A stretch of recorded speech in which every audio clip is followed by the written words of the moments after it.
Now, this year, have we changed the route or is it the same? It's a secret. This year the route is going to be different, very different, and we're still putting the tweaks and final touches on it with Dave Strojack and Jimmy Kearns from the Elizabeth Police Department.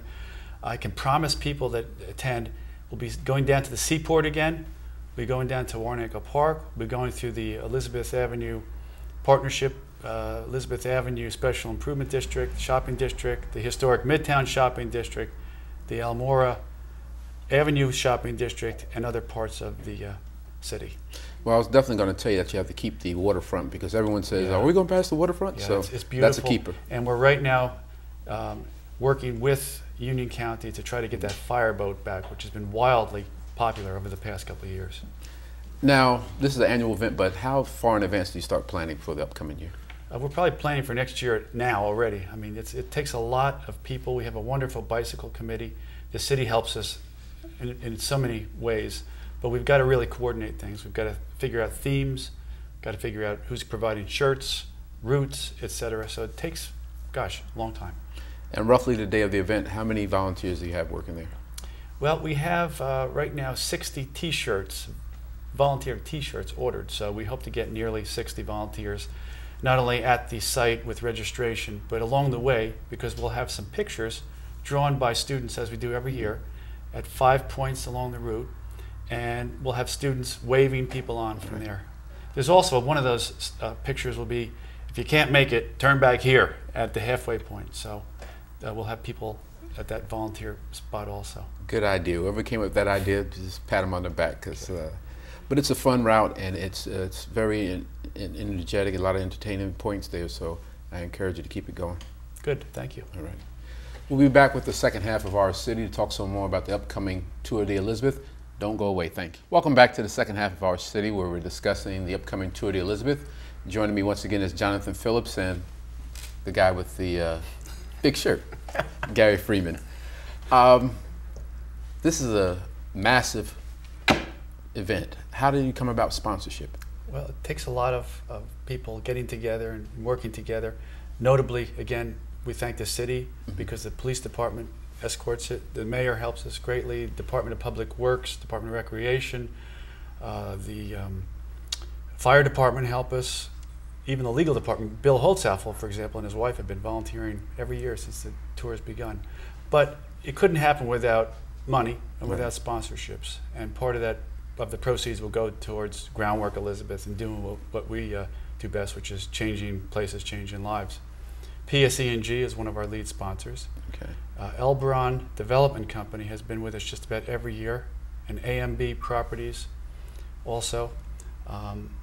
Also, I'd like to recognize at this point in time the people that have provided the hats to us. Elegant Headwear, located here in Elizabeth, and Terrific Tees. They're called Terrific Tees. Yeah. Mike Lettieri, and they've been able to donate the T-shirts. Wonderful. Now, what does it cost to participate, and what does each participant get? First of all, I'd like to say that it's not too late to register. Okay. It's only about a week and a half till the tour. But if you go to either the city's website at www.elizabethnj.org, right, or if you go to the Groundwork Elizabeth site at groundworkelizabeth.com, you can log on to those two. And for, at this point, I think it's $15 to get on. And you get the hat, you get the T-shirt, you get the great day. Now, John, we've been going, Gary, we've been going back and forth all day, but Right. Elizabeth is known as one of America's top 100 walking cities. There's been guided tours and everything coming up. Now, tell us a little bit about the upcoming guided tours and the booklet that you have with you. Well, Jonathan afforded me with this booklet that's been put out by the Union County Board of Chosen Freeholders. And it's called Elizabeth at the Crossroads, a self-guided walking tour through historic Midtown Elizabeth, which I'm really thrilled to see, because when I give tours at Liberty Hall, I not only speak about Liberty Hall, but I speak about the local history and so much of what Elizabeth has brought to our state and to our country. And there's just so many wonderful sites listed in here that folks now will be able to get one of these booklets, go out on their own, read the map that you can see is here in the center, and come down here, not only see these buildings, but shop downtown, eat in the restaurants, and see some of the local flair and the current history that's being made in Elizabeth even to this day. So it's a really wonderful booklet that's now made available. Now, Jonathan, we talked about how the tour, if you get tired, you can veer off, or whatever the case may be. How is this organized, and would you recommend a child riding by themselves? Right now, the age of the people that have applied varies between, get this, 8 and 83. So that's about as wide a range as you can get. Right. And each one of those people, we believe, will be able to take the ride. Now, you are saying a child could do this? I'm saying a child could ride. We actually have a cutoff point allowing them not to go over on the flyway to the mall, which is kind of steep, so they can just sit in one location. And we've got a special, we'll call it a child route. Right. And you still have the marshals that lead the way? We still have the marshals. Bill Reyes is one of our lead marshals, works in the city of Elizabeth, does a great job for us. And Dave Strojak has led the marshals with my board president, Bob Verity. We've got about 15 marshals, really good riders, know the route. Now, in the event that I do decide to ride, is there medical services available? You know, I did mention the fire department, and now the Elizabeth Ambulance Division is part of the fire department, and Director Vitullo has definitely committed his resources. The ambulance division is wonderful. Luckily, we've had very, very few accidents in the 7 years. This is the 7th annual tour. So we've had maybe a couple of people get tired from asthmatic attacks, or maybe one fall, a little tiny fall at a corner, and that was about it. Okay. I heard through the grapevine, Little Birdie told me about some type of reenactment taking place. Is this correct? A Little Birdie, was it him? Was he the birdie? No. But it's true. We're going to have a reenactment after the tour when everybody gets back. It takes about an hour and a half to 2 hours to finish the ride. When they get back, we have members of the 35th Regiment who are British and the Outwaters Militia who will be reenacting a battle, and I'll let Gary tell you about the battle in just a second, that happened in 1780, which was a very crucial battle in this country's history.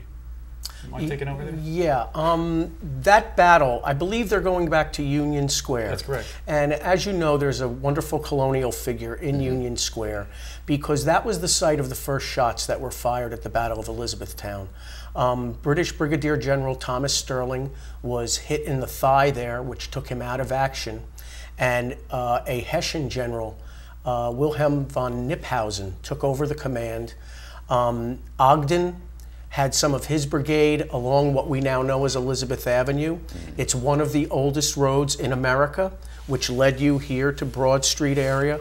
And they were told to fire upon the troops and then to retreat and get to the Presbyterian Church in Connecticut Farms to meet with General Maxwell's troops. So as the advance occurred on Elizabeth Avenue and then further up towards Liberty Hall, which they raided early in the morning, and then went further on up to Connecticut Farms, it was known as the First Battle. And First Battle of Connecticut Farms was on June 6th, 7th, and 8th. Later, the retreat later in the day brought the battle back to the area near Boxwood Hall and Belcher Ogden Mansion here on East Jersey Street. And the second battle was the 23rd of June, which was the Battle of Springfield. And those were the last two major incursions by the British and Hessian forces in the state of New Jersey in June of 1780. They were the last battles ever fought here. And then after that period in time, the war moved south, and just about a year and a half, 2 years later, the war ended and America did win its liberty and freedom. Let me just interject, because if they had caught General Washington, who those troops were protecting, we wouldn't be here today. Probably American we'd be singing God Save the Queen. Wow. Washington was encamped in Morristown. Their objective was to get through Springfield and the Hobart Gap area near the current Short Hills Mall area to get to Morristown. His troops had been decimated from the terrible winter before. He had a mutiny on his hands. They were outnumbered somewhere near 6 to 7 to 1. I wonder sometimes if the British had waited another 2 weeks, they would have had maybe 20 to 30,000 more reinforcements. So rather than the 6,000 or 7,000 that came through here, Had that 40,000 plus gotten to Morristown, I doubt whether we would have won the war. But it was a very large turning point. And there have been a number of books published on those battles because they're not as well known as some others, but they were very, very important, and they occurred right in the towns where we live.